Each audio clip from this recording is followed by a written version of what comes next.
1대1로를 외치며 아프리카를 지원하겠다던 중국이 자국 문화를 흑인 어린이들에게 강요해 충격을 안기고 있습니다. 지난 22일 트위터에는 중국식 악마 제국주의란 제목의 영상이 올라왔습니다.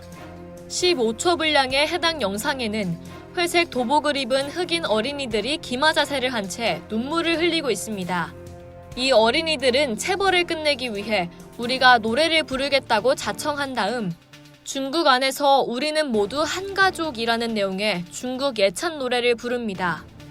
해당 영상은 순식간에 800만 명이 넘는 사람들이 시청했습니다. 이들은 중국의 21세기판 제국주의에 비판의 목소리를 높였습니다. 서구 제국주의를 늘 비판하는 중국이 그들의 비판 대상과 똑같이 후발 국가들을 수탈하고 있다는 얘기입니다.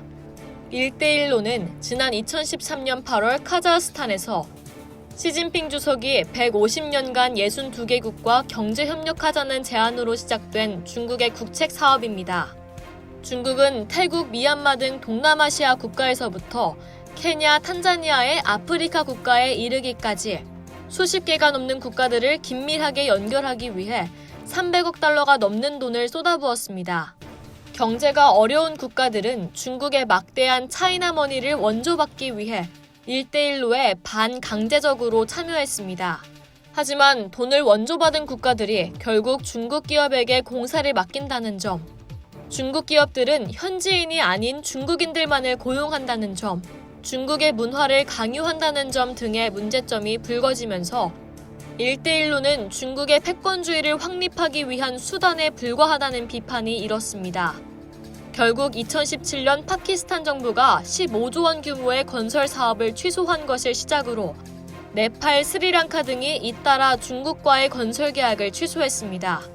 그렇지만 아프리카의 경우 경제적으로 낙후한 국가들이 많고 이미 중국의 자본금을 지원받아 건설 사업을 벌였습니다.